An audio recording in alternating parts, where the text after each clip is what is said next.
Hello, which factor is the most influential when it comes to new product launch hit rates, customer acquisition costs and operating margins when we talk about the mobile youth segment? The answer, loyalty. It's also, interestingly, the single factor that mobile service providers can't seem to get right time and time again. But fear not, there's hope. My name's Graham Brown, you're watching mobileYouth TV. Over the coming episodes on mobileYouth TV, I'm going to share with you case study insights, data, and what we've learned from the last 10 years of working across 65 markets, looking at young mobile behavior and also mobile service providers. We'll look at what mobile loyalty is and what it isn't. I want to share with you today 3 key insights, explode the myths about what loyalty is and what loyalty isn't, get you thinking about this subject. Take a look at this.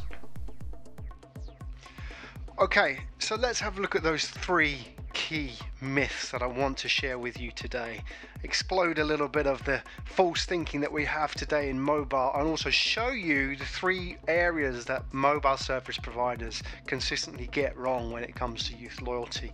Because the main thing is, if you think loyalty, we probably start thinking about terms such as brand loyalty and loyalty programs. I want to share with you why these are outdated concepts and are holding your marketing back. You know, annualized youth churn rates across the 65 markets we cover in the Mobile Youth Report average just above 30%. That means 1 in 3 youth accounts are either switching or deactivating every year. An attrition cost that totals billions of lost dollars for service providers. So where are we going wrong? Well, we've been studying this area at the micro and the macro level across those 65 countries, and here's where we get it wrong consistently. 1, youth loyalty doesn't exist. Yeah, you heard me right. Unless you're Apple or Nike, there's no loyalty to your brand. Get over it. Lowering churn, therefore, doesn't come from increasing loyalty, but reducing what we refer to as pain points or switching triggers. More about those later. Secondly, loyalty isn't a program. If your agency tells you that you can reduce churn through a loyalty program, go change your agency. Loyalty programs have been proved to be unsustainable. They're just another big idea from the guys with the big crayons that will simply leave you short on change. In our studies, we found that companies with the lowest attrition rates with youth shared a common factor: corporate culture. And it was a corporate culture where customer service wasn't a department, but a marketing strategy. More on that to come. Thirdly and lastly, churn is social. If we want to understand it, we've got to understand how it happens at the micro level. So we've been at that micro level of youth behavior for 10 years. And we found that churn wasn't a single event. It didn't happen in a day. It occurred over several months, sometimes years.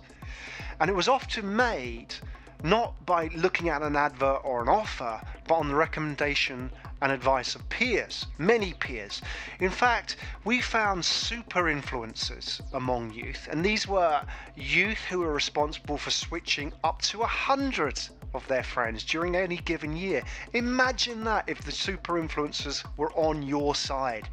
So successful churn reduction, therefore, had to be a partnership with these influencers. More on that to follow. Get your churn strategy right, and you'll soon find 2 definable benefits. 1, your hit rate for new product launch will increase significantly.